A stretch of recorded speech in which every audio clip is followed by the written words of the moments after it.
This video is sponsored by World Anvil.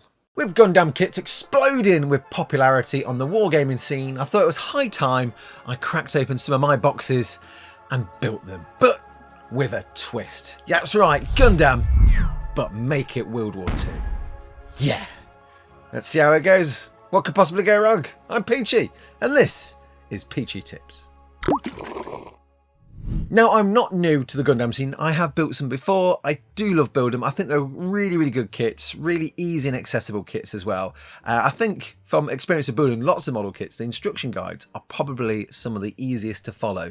I often use Lego instructions as a benchmark because they're so simplistic and efficient, and Gundam come pretty close. Now, I did get thrown in the deep end once because I built a very expensive master grade kit, the MGEX Strike Freedom set, on the painting phase when I was on there, and that was a lot of fun, really thrown in the deep end. A lot of sprues, mind-blowing as well, and I learned that was my first introduction into Gundam, and what an introduction that was. But yeah, I just think they're really fun kits and worth giving a go. Now, it doesn't help when you've got a friend like Louise who is obsessed by Gundam, and whenever you go around to film an episode of Jugs, she's showing you her latest build and waffling on about some kind of random mobile suit that she's discovered, or some weird looking bear Bandai kit that she's made. But yeah, it's really infectious, so it's not helpful having someone like that close to you that keeps reminding you about all the things that you've got. Now, I did a bit of an impromptu cleanup. I was like looking for something, it was just some random kit. I was like, I know I've got a kit, and as I was looking through, I discovered I'd got one of the 30-minute missions box sets, and I'd already built one as well. And I was like, you know what, I should probably do something with these, because the way I hobby is I like to find a function for everything I built, and I kind of try and make them usable in all aspects. So if I do like a load of fantasy stuff, I base them all the same and use them in the same games because I'm very model agnostic. And it's the same with sci-fi stuff. I try and make them all base them all the same and make them interchangeable. Now, the thing with Gundam is once you build them, they're kind of cool looking articulated action figures, models for display. But that's all they are. You just stick them on display. There's not really a proper war game. I know some people are going to throw in the comments, there is a war game. People have made their own versions of games that you can use Gundam kits with. And of course, Gundam have Gundam Assemble now. But for me, you know, I want to use them practically in a war game. And things like Stargrave are good for that because you've got like cool little robots. So I thought, you know what? I want to go down that route of like weird pseudoscience. Conflict 47's quite hot right now as well, so an alternate universe for World War II. I love my Marvel-esque, Wolfenstein-esque stuff as well. So like Captain America punching against like Hydra forces, why not throw in a Gundam or two? So that is kind of the purpose of today, is just have a bit of fun and just make it more World War II-y-ish. So that's what I'm going to do. I'm going to build myself a mega death mech mobile suit for World War II. Because I can. So like I said, I got two of these 30-minute mission sets. One I'd already built for a super secret project with the Odd Void crew. Megaforce Tango. That means nothing to anyone right now, but it will do in a few months' time. I'll say no more about that. But that is the Portanova. It's in green. It looks very Germanic, very Axis, especially with the helmet. So that is going to be my German one. I think I'm going to call that a Panzerjäger mech. Yeah, some of these names are going to need work. They really are. But yeah, it looks cool. I'm going to paint that one from scratch. Because I want it grey and it's already green. I'm sure there's grey ones out there, but I had a green one and I'm like, looks German, and I spray it because I want to have a go at painting one from scratch, like I said. The other one I've got is the BEXM Revenova in green. Again, I guess you get them in different colours. Looks like a Sherman, or at least a US vehicle. So I was like, yeah, I'm going to paint that as an Allied one. And that's going to be known as, I'm making this up, honestly, I don't know what I do in my time, but I do this. This is going to be an M43 Grizzly mech suit. Is it a suit? I don't know. Mechanized war suit. Yeah, this is terrible. But yes, that's the plan, is an Allied one, a German one with the Revenova. I'm not going to paint that. I'm just going to add some decals to it and then do some chipping and stuff like that. So I'm just using the bare plastic as it is. And I kind of did that with another kit, which is like an aquatic looking one, I called that Scubatron, and I kind of like the look of it by spraying it matte with some decals on and then doing some chipping. So I'm going to do that. It's really quick and simple. But first we need to build some of the kits. And yeah, we're going to crack open the Revanova. I'm going to just assemble it. Now it does say the 30-minute missions. So in theory, they're supposed to take 30 minutes. That's not true. Certainly for someone that's new to it, or if you've not built the kit, I guess it's the more experience you get, it probably would take you 30 minutes because they are quite simple builds, but they're not like, they're going to take a little bit longer than 30 minutes if you're new. That's my point. But have fun. That's the important bit. Have some fun. Now, when opening the box, you are presented with an array of coloured sprues, all labelled. And if you consult your instruction guide, you are effortlessly guided on what sprues to use in each sub-assembly. It's just really simple and straightforward. There is no complications, and a lot of the sprues are numbered as well in order. I've built lots of like tanks, airplanes and stuff over the years, workshop kits, and they are a little bit all over the place, a little bit haphazard, some less so than others. Workshop ones are terrible and awful for that. But yeah, they're really, really good, really straightforward and really enjoyable as a process to build. Now, in most cases, like I'm doing here, you can probably get away with clipping most of those parts out for that sub-assembly, as they're often unique pieces that can't be confused with other parts, or like the arms and legs, the same parts just on different sprues. The instructions basically say it's part 18, and part 18 is both on C1 and C2 sprue. It's the same part, it's just on different sprues. I guess that's part of the laying out process, I don't know, but I just clip them all out, lay them next to the numbers, and I didn't get confused. They just look like the parts that I've clipped out, and I matched them with the instructions.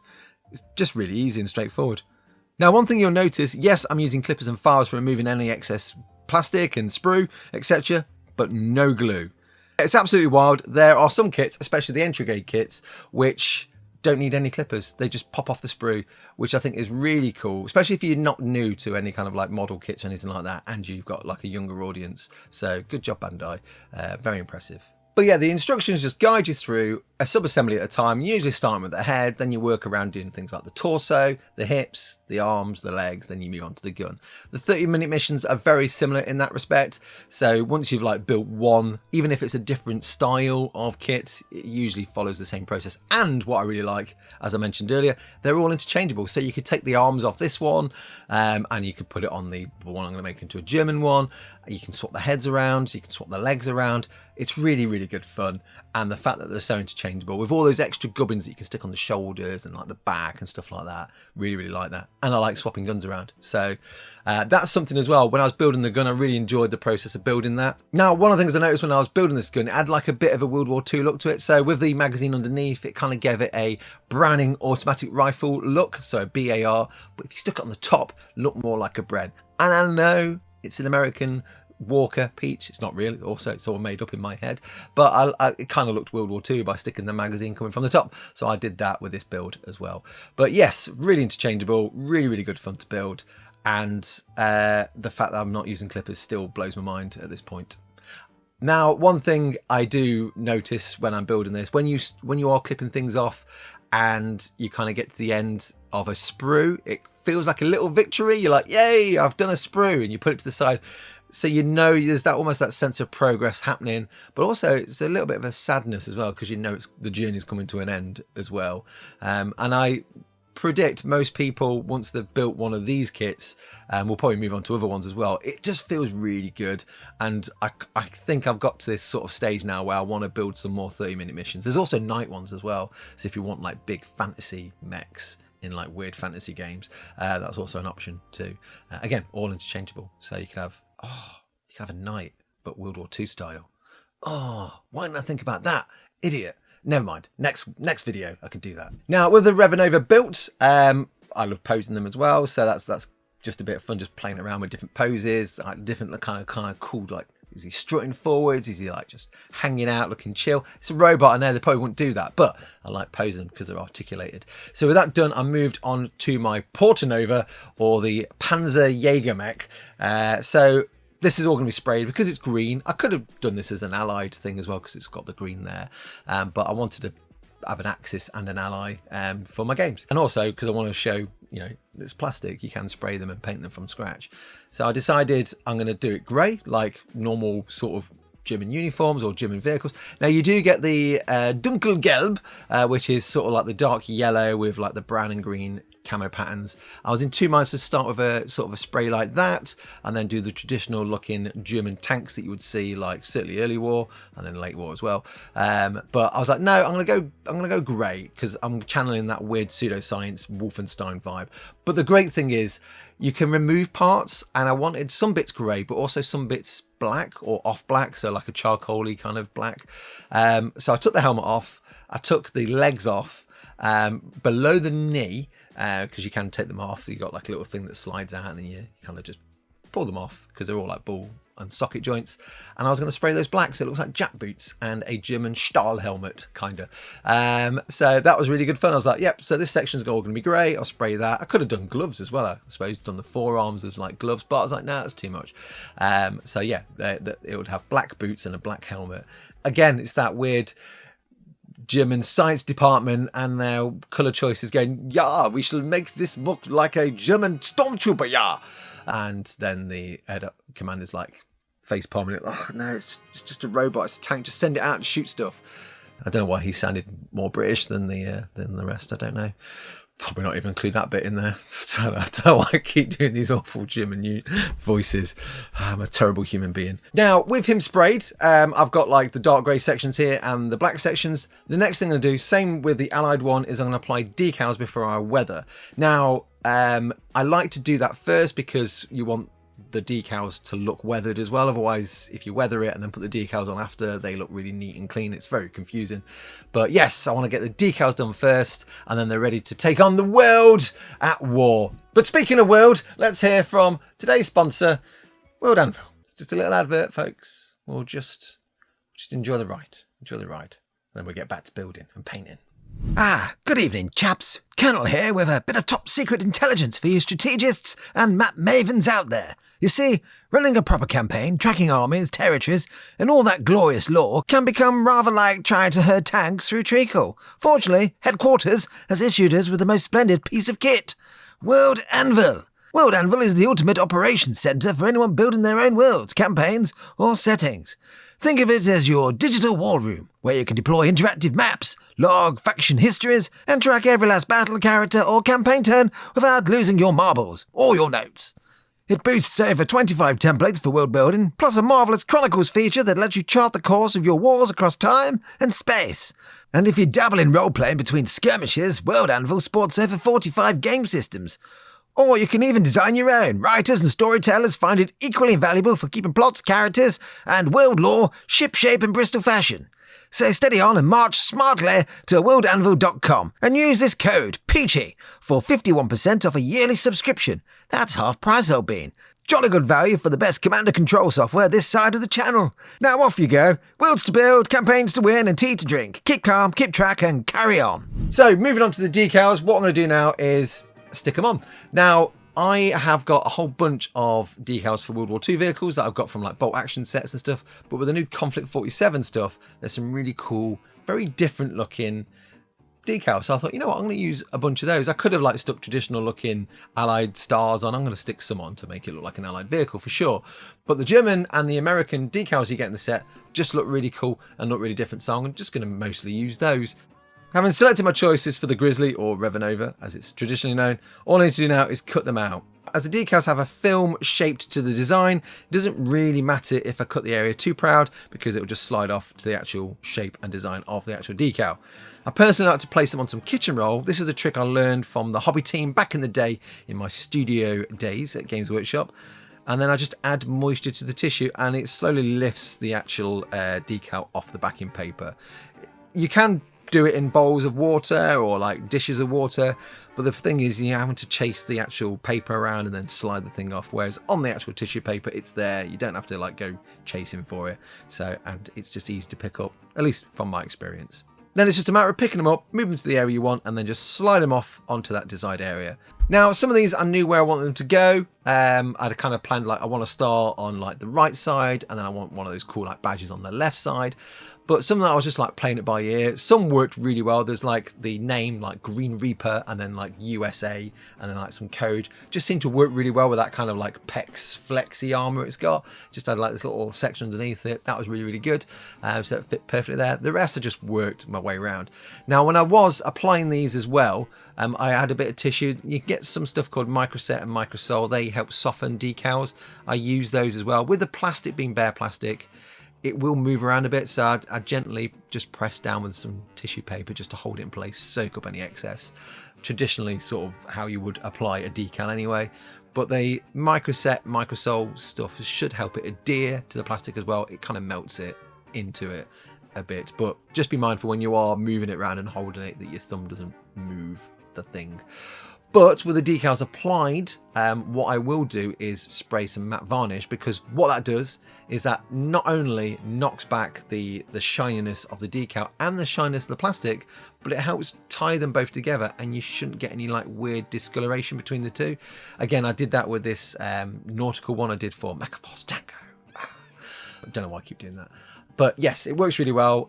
Learned that any matte varnish will do the job. I'm just using the Colour Forge one, but yes, it just knocks it back. And because I'm going to be adding some chipping to this model anyway, it helps that kind of paint stick to the plastic a bit better, because it's got like a bit of a surface to stick to and not wipe off. It shouldn't do anyway, but yes, it's a really good way of get those decals on, matte varnish it, and then start doing your chipping after. With that matte varnish dry, all I'm going to do now is just add some sponge chipping. That's all I'm going to do. It's all going to be, the highlights are all going to be done with a sponge. I'm not going to like, I mean, you could do like some panel lining, which may be something I do if I feel like I want to later on, but I'm just going to use some paints. Now for this, I'm going to use some of the World War II Army Painter paints as well, because one, they're natural colours, they work really well, really good for like sort of dirty effects, certainly from a chipping point of view, and some of them kind of tie in quite nicely with the plastic that's there anyway, so it's a win-win for me. So yeah, let's crack on and get some chipping done on the M43 Grizzly War Mech, Warsuit, Battle Mech, don't matter, you know what I mean. Starting first with medium drab. Panned out, this was ever so slightly lighter than the green plastic of the kit, which is great. So this might not be super obvious in the footage, but I can see as I'm sponging it, just a slight little bit of definition on the edges, and it does look like chipping. But when I moved on to using the light drab, it did help with a transition with that from a slightly lighter colour than the kind of green that was there. So you had like a bit of a bridge between the two.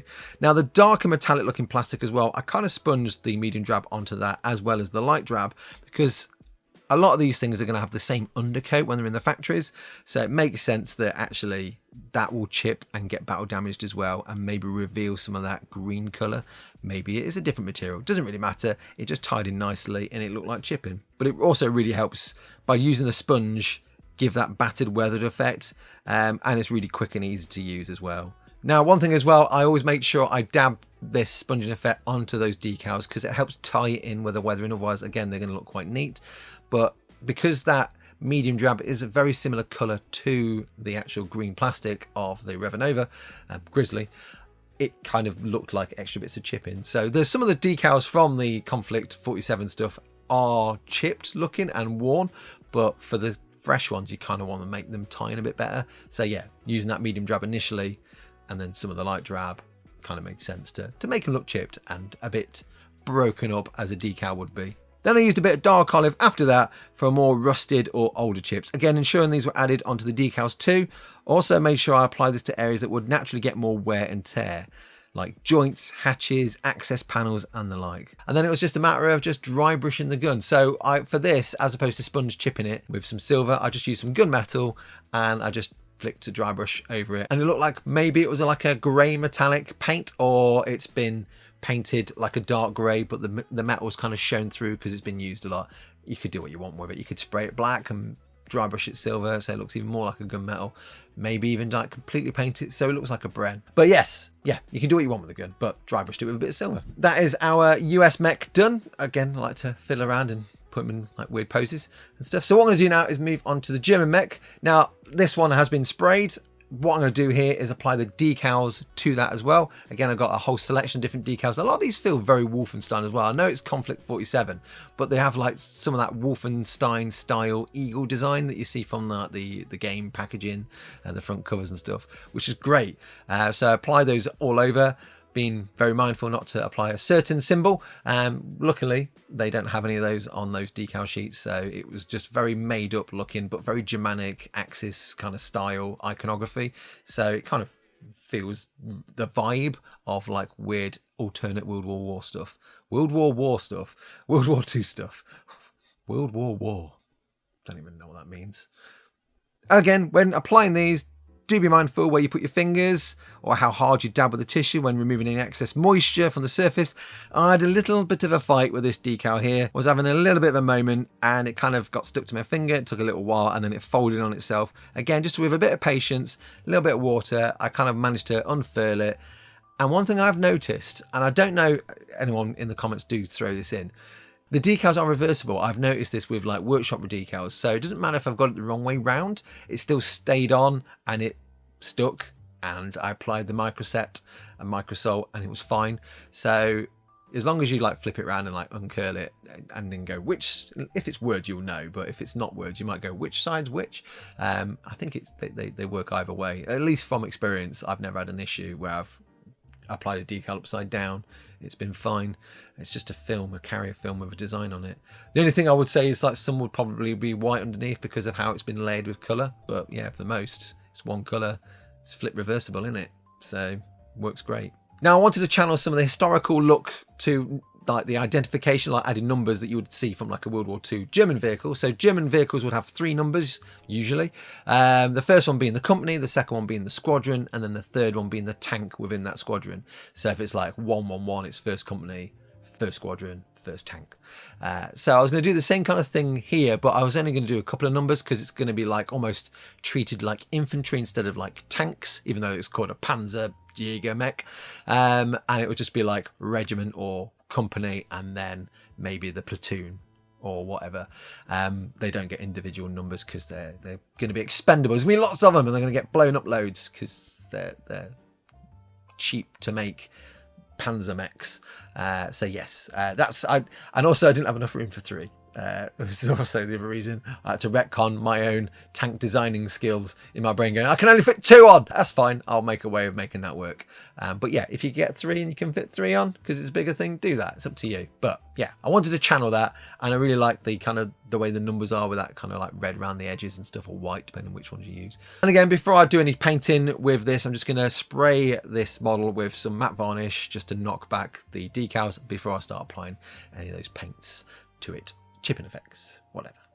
Now I have some off black and grey areas. I opted to use the same grey here as the first kind of chipping effect, as it's going to reveal the same base primer undercoat that you'd probably expect from a factory. I mean, no one really cares as long as it looks rad, right? So that's all I'm going to do. I'm going to use some uniform grey here, and all I'm going to do is just start moving that and splodging it on the grey areas because it's slightly lighter, and then on the dark off black areas. The other thing to bear in mind when you are doing this as well is usually when you are chipping or even doing a highlight, it will look quite light at first. So it might be kind of like, oh, that's quite a light grey, but as it dries, it will go a bit darker and often kind of shows, or at least it is a bit translucent to a certain degree, that some of the darker colour will affect the tone of the highlight or the chipping. So it will knock it back a little bit. So that black will make the uniform grey seem a bit darker than it would be on the grey areas, if that makes sense. So that's why I was kind of okay with doing that as initial sponge chipping all over. And then I moved on to some tanker grey, which is a slightly lighter grey, again keeping that to the grey areas, but then added it a few areas here on some of the black details, again around panels and stuff, things that are more likely to be removed. Just again, there's no right or wrong way. I'm just keeping it to joints as well, and also feet, because the feet are going to get a lot more chipping because they're obviously trudging across the battlefield, probably kicking tanks over, or poor infantrymen, bless them. And with that done, I then decided to add some dark battle dress, which is one of the British colours. There's a muddy colour as well, mud splatter I think it's called. And I started applying that quite thinly, again sponged quite thinly around areas. You've got your highlights there from the chipping. It will show some of those highlights but give it a bit more of a brown tone, and that was really, really good fun. Some areas, because this was a green plastic which I sprayed grey, some areas like when I took the head off underneath, it was kind of still green plastic, so I thought I'll just sponge that with some of this battle dress colour, because then it just looks a bit dusty, a little bit dirty. Maybe it's a bit of rust, maybe it's a bit of dirt or filth caked in there, and I did that in some of the joints, under the feet, some bits on the gun. I've not shown the footage here, but I also did it on the American one as well in some places, just to add a little bit of warmth to the colour as well. That's the thing when you've got lots of like cold colours, certainly like greys here, like an off black and then a grey. It needs a little bit of warmth in there. And you could do that with panel liners. You get some like browns or like thin down some brown colours and just drop them into the cracks. But yes, I just went round with some battle dress and added a little bit of warmth and dirtiness to my Panzerjäger mech. Remember that name. Do like making up names. It's good fun. And behold, our super science weird World War II Panzer mech and warsuits are done. What I'm going to do now is pull up some 360s of each of them and introduce you to both of my mechanized warsuits. Introducing the M43 Grizzly War Mech Designation X1, known as the Green Reaper. This guy always eats his greens, and you reap what you sow, mother.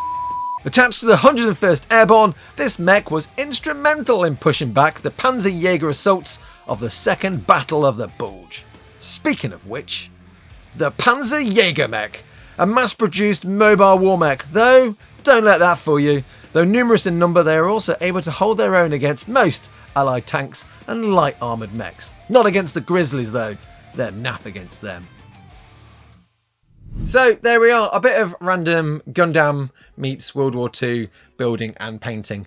Honestly, I had a lot of fun, especially making stuff up. This is part of the journey for me, is like finding kits that I can use in games how I want to.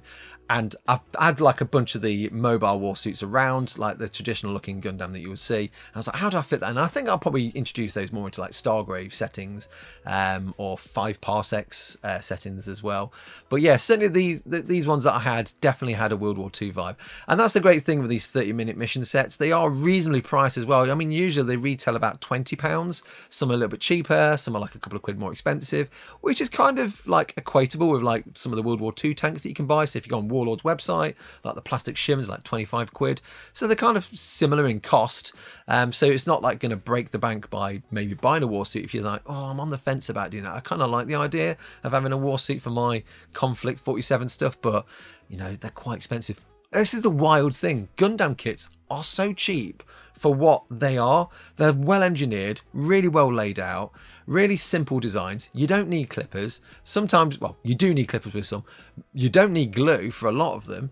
And they just are all articulated. And there's some wild ones which are more expensive, like the perfect grades, the master grades. They get articulated fingers, which still blows my mind. What I want, actually, and I don't know if it's ever going to happen, I want Bandai to make a range of World War II vehicle sets, because I know they'll be really easy to build, kind of like how Airfix do their kind of easy build like tanks, but I want them obviously more 28mm scale. But yeah, I mean, it's amazing. I know I'm flying the flag for Bandai here, but it's just well laid out, thought out, designed, accessible, affordable plastics, because they are affordable in comparison to some other leading plastic kits out there in the world. I think we know what we're talking about there. But yes, I also love the fact that an 8-year-old could jump in on these kits, certainly the entry grade ones as well, and have an enjoyable experience. I do have a dinosaur up here and an entry grade that I'm going to try and see if Charlie wants to build. He has seen my World War II looking things now. He's a bit like, they're not in World War II, Dad, because he's getting into that now. So yes, I'll try and explain to him my made up universe with Captain America. He's still not seen that. I need to get him watching Captain America. What am I doing? I've failed as a father. As always, a massive thank you to everyone that's watched the video. The support means the world. Obviously, I've got great supporters on my Patreon. You guys are the best. But anyone just stopping by and watching this and giving it the time of day, that's supporting my mind as well. So thank you for humouring my madness, my weird World War II science madness. But if you have any suggestions as well of like stuff that you've done or kits that you recommend, like, oh, Peachy, these are really, really good for World War II kits. I don't know if anyone ever remembers the games like Dust or World War II, and of course Trench Crusade. All this could be used for that as well. So you could get your Gundam kits, maybe use them for Trench Crusade and do like some big warsuits for that. But yes, throw any suggestions in the comments.